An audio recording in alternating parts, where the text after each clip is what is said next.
Ayan, mga kabunyog, ha? Pagkwentuhan natin itong habang tayo'y nagkakape, kwentuhan natin itong bagong narrative.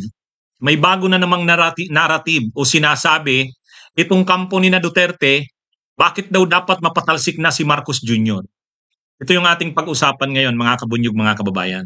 So, mayroon na namang bago ngayon na narrative. Kung sinabi kong narrative, ito yung kinakalat nilang istorya. Mayroon na naman silang kinakalat na bagong narrative, bakit daw dapat nang mapatalsik si Marcos Jr. At alam nyo ang ginagamit nilang rason, mga kabunyog? Ang ginagamit nilang rason ngayon, pinapalaki nila itong issue na to. Si Marcos daw ay nakipag-usap sa Amerika, at ang ginagawa daw ni Marcos, pinapasubo daw tayo. Dadalhin daw ni Marcos ang Pilipinas sa gyera. Ito daw ginagawa ngayon ng administrasyon ni Marcos Jr. ay talagang kumbaga ipinapasubo ang ating bansa sa giyera sa China. Kaya ayon sa mga DDS, kay Duterte, ganun din sa mga vloggers, kila Roque, kila Panelo, sa SMNI, kila Celes, kila Badoy, at ngayon sinabi mismo harap-harapan sa publiko ni Pantaleon Alvarez na dapat daw gumalaw na ang military at ang PNP. Mag-withdraw na daw ng suporta kay Marcos Jr. dahil pinapasubo na daw ang Pilipinas sa giyera dahil sa issue ng China. Kaya para daw iligtas ang bansa at ang mamamayang Pilipino, dapat daw mapatalsik na si Marcos, mag-resign na ito o kaya sipain na ito sa pwesto. Kaya dapat daw gumalaw na daw ang military at ang PNP, mag-withdraw na ng suporta. At ang sinasabi nilang dahilan, pinapasubo daw ni Marcos ang bansa natin para papasok sa giyera kontra China. Ikakapahamak daw yan ang bansa natin. So ganyan ngayon, mga kabunyog, ang kanilang pinapalaking issue o narrative. Yung ibig sabihin yan, para sa kanila, ang gawin ng Pilipinas, bumalik doon sa ginagawa ni Duterte. Ibig sabihin, mga kabunyog, ang gusto nilang mangyari, yung ginagawa noon ni Duterte na nagpapakatuta tayo sa China, sunod-sunuran tayo sa China, pero dahil sunod-sunuran tayo sa China, hindi tayo magkakagera sa China. So, yun daw ang binago ni Marcos Jr. Ngayon daw kay Marcos Jr., lumalaban na sa China, kaya ang China daw nagagalit, baka daw magkaroon tayo ng gera. Kung gusto daw nating mapigilan yan, sabi ni Alvarez, nananawagan siya sa military at PNP, palitan na si Marcos, mag-withdraw na. Mag-withdraw na ng suporta ang PNP at ang AFP. O yan po, ang kanilang ginagawang narrative ngayon, yung issue sa China. Mapapahamak daw ang bansa natin at tayong mamamayang Pilipino. Yan po ang kanilang narrative ngayon. Kaya ang title ng aking topic ngayon sa ating Kape at Kwentuhan, may bago na namang narrative sina Duterte kung bakit daw dapat mapatalsik si Marcos Jr. Mamaya sasagutin natin yan, pero pakinggan muna natin ang pagkakasabi niyan nila Alvarez. Nagpahayag naman ng katapatan.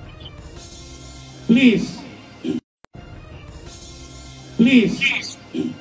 withdraw your support to the Chief Executive.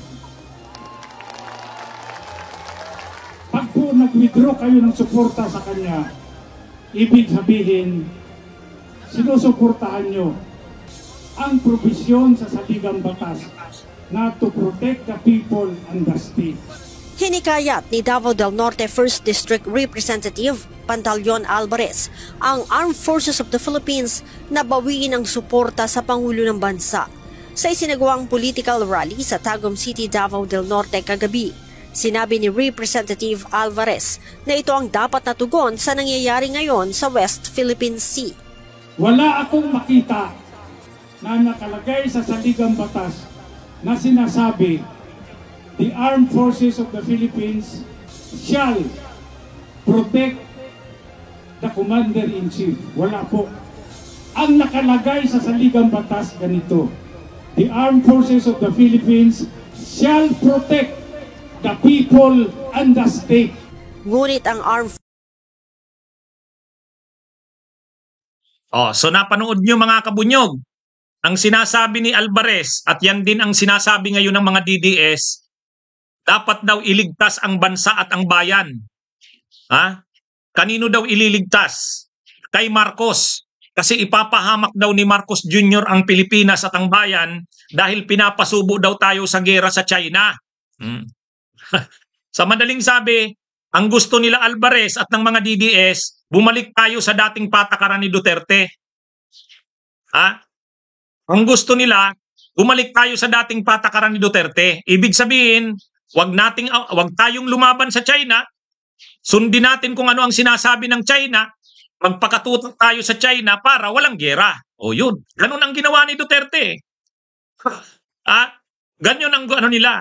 Kumbaga, si Marcos daw, naninindigan ngayon kontra sa China, napapasubo daw ang bansa natin. Yun yung sinasabi nila. Ito pa mga kabunyog. Pakinggan pa natin ang sinasabi nilang yan. Nagpahayag naman ng katapatan sa Pangulo ang Armed Forces of the Philippines. Kasunod yan ang panawagan ni dating Speaker Pantaleon Alvarez na talikuran na raw ng militar si PBBM. Narito report. Sa prayer rally kagabi sa Tagum City, tahasang umapela sa Armed Forces of the Philippines si Davao del Norte 1st District Representative Pantaleon Alvarez na talikuran na si Pangulong Bongbong Marcos. Posible raw kasing mauwi sa gera ang anyay pambubuyo ni PBBM sa China. Ang probisyon sa saligang batas na to protect the people and the state. Yan po ang pinakamahalaga dyan. Pag po nag-withdraw kayo ng suporta sa kanya, wala na siyang ibang magagawa kundi bababa sa pwesto niya.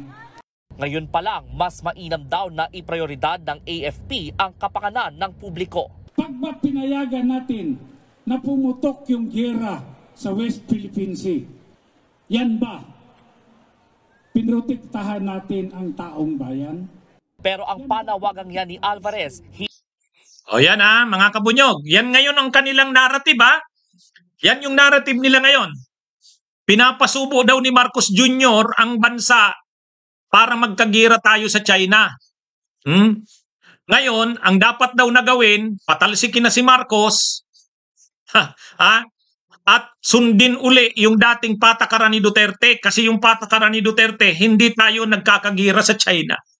Hindi nga tayo nagkakagira sa China, ginagawa naman tayong alipin at sakop ng China. Yan mga kabunyog. Yan naman ngayon ang kanilang pinapalaking issue. Mabuti na lang mga kabunyog, mga kababayan, ang mga military ay hindi naniniwala sa kanila. Pero ganyan na ngayon yung kanilang narrative. Kaya tayo dapat sa social media magsama-sama tayo mga kabunyog. Labanan natin yung ganyang mga pinapalaganap nila Alvarez, nila Duterte, ng mga DDS. Hindi mali ang ginagawa ng administrasyon ni Marcos na naninindigan kontra sa China. Tama yun. In fact, yan yung dapat matagal nang ginawa. Yun yung ginawa ni Pinoy Kaya lang pag dating nito Duterte, binago niya ang policy ng bansa. Nagpakatuta tayo sa China. So totoo nga, wala tayong gera sa China. Totoo nga, ano yon? Hindi sa atin galit ang China. Pero, bininta naman ang ating soberanya. Mali rin yon. Hindi naman tayo nag-aangad ng gera, mga kabunyog. Sino pang gusto ng gera? Wala namang mananalo sa gera Wala namang mananalo yan sa gera. Grabe ang pinsala ng gera. Pero mali rin na hindi tayo manindigan para sa ating bayan. Yung ating pakikipagkaisa sa US, sa Japan, sa Australia, sa South Korea, sa India, yan ay pagbubuo ng multilateral na alyansa ng mga bansa para pigilan ang China sa lahat niyang ginagawa. Deterrence yun. Deterrence. Hindi yun panggagatong ng giyera. Ang ginagawa ng China sa atin, hinaharas tayo, binubuli tayo pag tayo lang ang gumagalaw. Ngayon nakasama na natin ang mga bansa. Ang US, ang Japan, ang South Korea, ang Australia, ang India, pati ang mga bansa sa Association of Southeast Asian Nations, mapipilitan ngayon ang China na magbago ng kanyang mga ginagawa kasi lahat ng bansa nakakalaban niya. So kapag dahil sa ginagawa natin yan, napipigilan ang gera. So hindi tayo naghahangad ng giyera. Pero ayaw din natin na ginagawa tayong tuta at alipin ng China katulad nung ginawa nung panahon ni Duterte. Kaya yung sinasabi nila Alvarez na yan, na dapat daw patalsikin na si Marcos kasi dinadala tayo sa giyera, mali po yan. At totoo tayo po naman, hindi tayo makamarcos. Hindi natin ibinuto si Marcos. Ako, hindi ko ibinuto yan. Pero sa pagkakataong ito, susuportahan natin ang gobyerno kapag naninindigan ito kontra sa China. Kahit hindi natin yan ibinuto si Marcos, suportahan natin. Basta't manindigan siya para sa kalayaan ng ating bansa. Hindi tayo papayag na makabalik na naman ang Duterte tapos gagawin na naman tayong tutak ng China. Kaya mga kabunyog, nawala daw si Magsisibuyas. Oo, kanina, singit ng singit si Magsisibuyas. Vlogger daw ako ni Marcos. Nabasa nyo yun? Vlogger daw ako ni Marcos. Hindi. Anyway, kaya yan mga kabunyog, hindi tayo papayag na pinapaiko tayo ng China. Ano yan eh? Yang mga kaisipan na yan nila Alvarez, mali yan. Mali yan. Hindi tayo papayag dyan. Okay. Sige mga kabunyog, mga kababayan. Magandang araw sa inyong lahat. Bunyog, bunyog, halikan na kasama ka.